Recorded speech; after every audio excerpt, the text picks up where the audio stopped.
Como combinado, nós vamos resolver o exercício de número 2 que nós passamos dentro de sala. Primeira coisa para resolver esse problema é ler com bastante calma e lembrar daquela fórmula básica que nós fizemos dentro de sala. Então, primeiro eu vou ler para a gente entender como funciona o problema.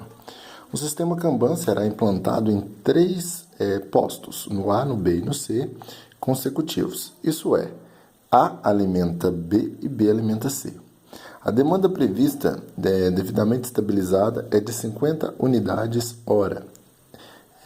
Em virtude de problemas de layout, os containers que circulam entre A e B têm capacidade de 20 unidades e os que circulam de B e C têm capacidade de 15 unidades. Os demais dados são. Então aí a gente tem 2 tabelas de dados que a gente vai falar com calma mais à frente. A primeira coisa que eu tenho que aprender, ou que eu tenho que guardar, é que se eu tenho 3 estações de trabalho, eu vou ter 2 movimentações e 3 operações, tá certo? Se eu quiser saber o número total de containers, né, porque quando eu vejo a questão da letra A, fala, determina o número de containers necessários para operar entre A e B e C. Ele não me coloca aquela questão se o container é um container que está no transporte ou se está em operação. Ele quer saber o número total de containers. Faz com que o exercício fique mais fácil. Mas nós poderíamos também resolver esse problema calculando o número de containers que eu tinha que ter para a operação e o número de containers que ficariam à espera. Mas não é o foco do nosso exercício, então vamos lá. Primeira coisa, eu gosto muito de anotar os dados que a gente tem do exercício. Então, nesse exercício de número 1, a gente tem os seguintes dados.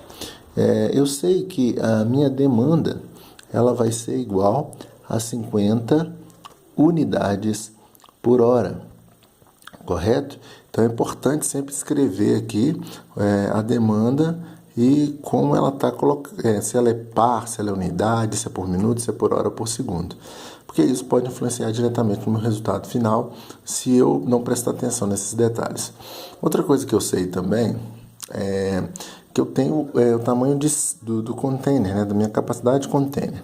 Então a minha capacidade de container de A para B é de 20 unidades, certo? E a minha capacidade de container de B para C é de 15 unidades. Isso está escrito no problema. Isso acontece por quê? Quem tiver dúvida, dá uma lida com calma lá. Ele diz que ele tem um problema de layout. Então, os containers dele, o espaço que ele tem para passar com esse container, limita o tamanho do container. Então, esses dados aqui estão descritos nessa primeira parte do texto. E a continuidade do problema nos traz o tempo de operação, né? Vamos só dar uma olhada aqui, ó. Eu tenho o tempo de operação, tempo de setup, tempo de espera. Além disso tudo, eu tenho o tempo de circulação. O que seriam esses tempos de circulação? É o tempo que o container demora entre o abastecimento na unidade A e o descarregamento na unidade B, né? E o tempo que ele é retirado da unidade B e volta para a unidade A. É o tempo de transporte, de uma forma bem grosseira. Então ele demora aí, vamos dar um exemplo aí do exercício, de A para B, ele demora 4 minutos para ir, né? E para voltar, tá vendo? De B para A ele demora 2 minutos. Isso se dá porque, nesse caso, ele está cheio e aqui ele está vazio. Por que é importante conhecer todos esses tempos? Porque o total desses tempos vai ser o meu tempo final, né? O meu tempo que está na fórmula. Falando em fórmula, vamos lembrar aqui, recapitular a fórmula, que a fórmula que eu passei para vocês, então, que o meu número, né, de contenedores ou de containers vai ser igual a demanda, que multiplica o tempo, que multiplica 1 mais x. Lembrando que esse 1 mais x é a minha eficiência. Então, se eu tenho um sistema que tem 80% de eficiência, eu sei que o meu valor de x vai ser 20%. Então, eu tenho ali uma falta de 20%. Então, esse x aqui vai ser de acordo com aquele famoso coeficiente de erro, né? Vamos dizer assim. Então, esse meu 1 mais x é o meu erro ou minha taxa de não confiabilidade, tá certo? É a parte que o meu sistema tem algum tipo de limitação. algum tempo de parada, alguma interferência em relação à troca de turno, enfim, alguma coisa que impeça o meu sistema de funcionar 100%. Isso aqui dividido, né, pelo tamanho do meu container. Tá?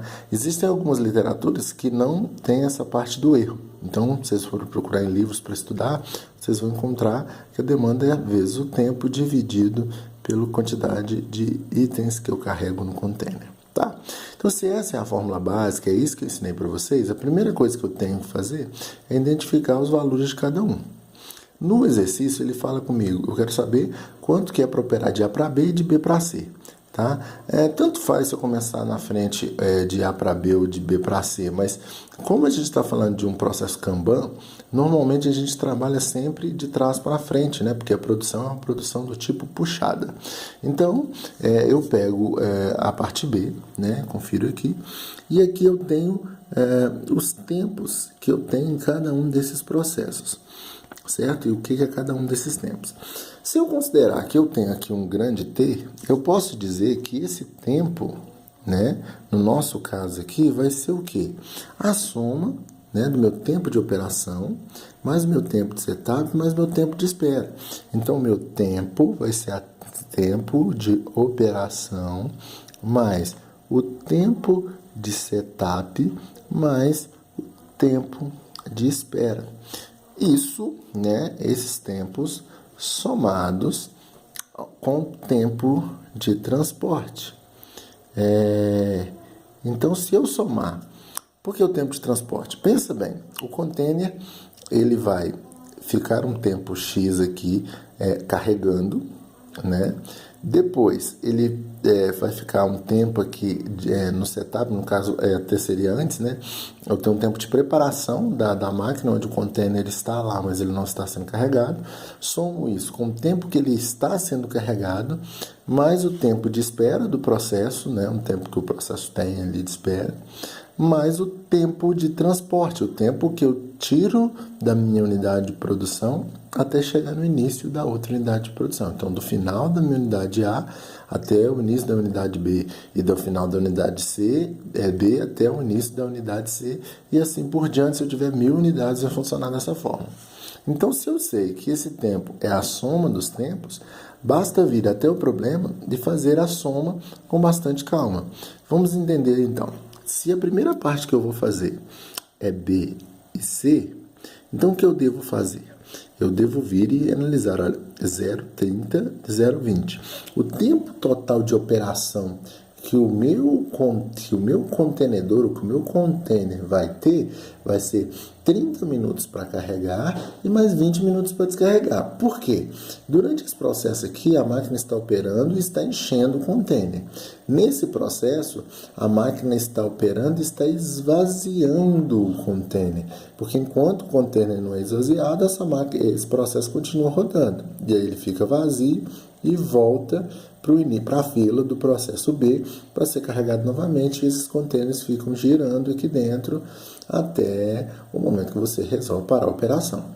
Então, pensando nisso, eu sei que esse tempo de operação, né, meu TO, que eu coloquei aqui, posso colocar qualquer código, vai ser o 0,30 minutos, né, gente? Que aqui está bem claro, ó, minutos por unidade.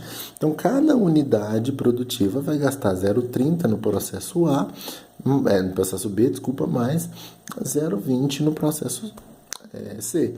Tendo um tempo total de operação, somando os processos, de 0,50 minutos por unidade, certo? Então, cada unidade demora 0,50 minutos nos processos B e C, correto? Ok. Nesse momento aqui, existe um detalhe importante, mas esse tempo de operação que eu vou ter aqui é o tempo de operação para alimentar o meu container. Se é o tempo de operação para alimentar o meu container, eu tenho que pensar o seguinte: quantas unidades eu vou ter que abastecer? Quanto tempo eu demoro para abastecer meu container? Essa é a questão. Então, se eu tenho 0,50 minutos por unidade, quantos minutos total eu vou ter em cada ciclo ou em cada carregamento? Então, se eu penso que eu tenho 15, que está lá no problema falando, ó, mas está aqui escrito também para facilitar, vamos lá. Aqui no meu probleminha está falando que eu tenho, ó, de B para C 15 unidades, é o tamanho do meu container. Então, eu venho aqui e multiplico esse 0,50 por 15. Por que eu estou fazendo isso? Porque aí eu vou achar 7,5 minutos, certo? Por ciclo. Ou por carregamento, eu posso chamar da forma que eu quiser. Esse é o tempo de cada lote. Eu acho até melhor, em vez de colocar ciclo, vamos colocar lote, que a gente aprendeu na sala assim. Está até bagunçado aqui, deixa eu rabiscar. Lote. Então, prestem bem atenção. Eu gasto 7,5 minutos por lote. Ah, professor, mas por que você está colocando lote? Porque se eu tenho aqui os meus tempos de setup, tá certo que estão em minutos de espera, esse tempo de setup e tempo de espera é a cada lote, né? O problema não está falando que é o tempo uma vez e depois é indeterminado, ele fala que o tempo de setup é de 6 minutos. Então, cada vez que eu vou produzir uma determinada quantidade de produtos, no nosso caso, o nosso lote é de 15 unidades por causa da capacidade do contenedor, então a cada ciclo de 15 eu tenho um setup de preparação, né? Tenho um setup, um tempo para preparar minha máquina e eu tenho um tempo de espera. Então fica fácil aqui, porque se eu tenho um tempo de espera de 12 minutos em B, certo? E um tempo de espera de 8 minutos em C, o meu tempo total de espera nesses dois processos é de 20 minutos. Então fica tranquilo, né? Meu tempo total de espera, não, perdão, isso é de setup. Meu tempo total de setup. Então meu tempo de setup vai ser o quê? Vai ser os 12 minutos mais o 8, né, do processo B e processo C, que vão ser 20 minutos. Então, cada vez que um container passa pelo processo, ele demora 20 minutos de setup e 7,5 minutos de operação por lote, tá certo? Então, seria 20 minutos por lote. Então, cada lote total, cada container total vai gastar 20 minutos de setup. E o meu tempo de espera vai ser igual também, olha lá, eu vou conferir, 8 minutos de B mais 10. Então, vai ser 8 mais 10. Então, eu vou ter um tempo total de 18 minutos por lote. Então, esse tempo aqui inclui esse ciclo, esse lote de produção de B para C, correto? Então, vamos ver. Está faltando alguma coisa? Tá, porque na formulazinha que a gente deduziu no início, fala do tempo de transporte. O tempo de transporte, né, vou botar pequenininho aqui, vai ser o tempo de carregamento, né, de transporte do container cheio de B para C, mais o tempo de transporte cheio de vazio de C para B. Então, prestem bem atenção. Aqui já fala para mim, ó, ele carregado de B para C é 8 minutos e ele vazio de C para B é de 5 minutos. Então, eu vou ter o tempo de 8 carregado mais 5 vazio. 8 mais 5, nós sabemos que é 13. Então, eu tenho 13 minutos, né, de transporte para cada lote ou cada container. Então, quando eu faço isso, eu transformo todo mundo para a mesma unidade, certo? Esses são os tempos que eu demoro para cada, né, container. E esse tempo aqui tem que ter ligação com o tempo de container, certo? Então, aqui eu tenho o tamanho do container e aqui eu tenho o tempo, né, que eu demoro para carregar esse container, tá? Então, a gente vem, soma todos esses tempos, né, que a gente vai, né, fazer aqui na calculadora, para ficar bem facinho, dá para fazer de cabeça, mas para não ter dúvida, olha, eu estou vindo aqui, para não ter erro, vou somar com a minha calculadora, 7,5 mais 20 mais 18 mais 13. Né? Vamos conferir então. Tempo de operação, 7,5 está aqui, mais tempo de setup, 20 está aqui, mais tempo de espera, 18 está aqui, mais tempo de transporte, 13 está aqui. Que vai dar um tempo total de 58 minutos e 5, tá certo? Então, 58,5. Conferindo de novo aqui as contas, 5, tá certo? Tá 7,5, correto. Então, eu tenho aqui 12 mais 8, 20. 8 mais 10, 18. 5 mais 8 mais 5, 13. Se eu pego 20, dá 27,5. 27,5 mais 13, mais 18. Isso mesmo, tá ok. Se conferirmos na calculadora também, para não ter dúvida, 7,5 mais 20 mais 18 mais 13. Fizemos isso com bastante calma, então sabemos que deu 58 o quê? Minutos a cada ciclo, ou lote, né? Vamos colocar lote. Então, meu tempo total está aqui. Se eu já tenho esses tempos, fica fácil. Eu vou para a minha fórmula. Minha fórmula diz que o número de containers vai ser igual a 50 unidades por hora, certo? Tá lá no iniciozinho do meu problema. Minha demanda, 50 unidades hora, multiplicado por 58,5 minutos por lote. Estou colocando essas unidades para a gente ver. Isso aqui multiplicado pelo nosso erro, né? No caso, 1 mais x. O x que nós usamos na sala, no caso, foi de 10%. Então, só para a gente saber que a gente teve 10% aqui de erro, né? E isso tudo dividido por quem? Pelo tamanho do meu container, que no caso do processo B para C vai ser de 15. Tranquilo? Então, vamos lá. Algumas pessoas vão falar, nossa, mas vai dar um valor muito alto, professor, tá? Porque se eu multiplicar 50 vezes 58 e dividir por 15, dá um valor altíssimo. Só que aí que tá a questão da atenção que eu falei com vocês na sala. Por que muita gente não conseguiu resolver? Porque a minha demanda está em hora e o meu resultado está em minuto. Ou eu converto essa unidade para hora, para minuto, ou eu converto essa para hora. Tanto faz, tá certo? Eu vou fazer esse daqui, eu vou fazer dos dois jeitos para vocês verem, que vai dar o mesmo resultado. Então, a primeira conta que eu vou fazer, vamos fazer ela aqui, convertendo esse primeiro para minuto.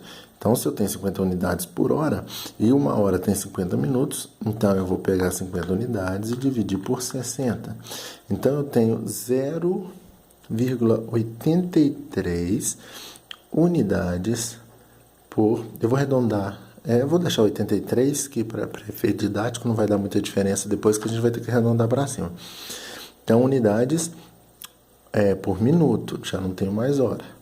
E isso multiplicado por 58,5 minutos, né, por lote, que vai ser multiplicado por 1,1. Tá certo? Isso aqui para a gente conseguir ter nosso erro. Dividido por 15. Fazendo então na calculadora, né? Venho aqui na calculadora junto com vocês, multiplico por 58,5, multiplico por 1,1, certo? Dá um valor de 53,625 dividido por 15, correto? Esses valores você vai, se você vier com calma aqui cortando, né? Que esse daqui vai ser unidades por lote também. Se você vier fazendo essas contas, essas conversões, você vai ver que você vai acabar cortando todo mundo e isso aqui vai acabar se tornando um número quase que absoluto, né? Mas isso não vai vir ao caso. A questão é que vai se tornar lote, na verdade. A questão é que é o seguinte, se eu pego isso e divido por 15, eu vou ter o valor de 3,575. Como eu estou querendo saber o número de cartões ou o número de contenedores, a gente sabe que eu não tenho esse número picado.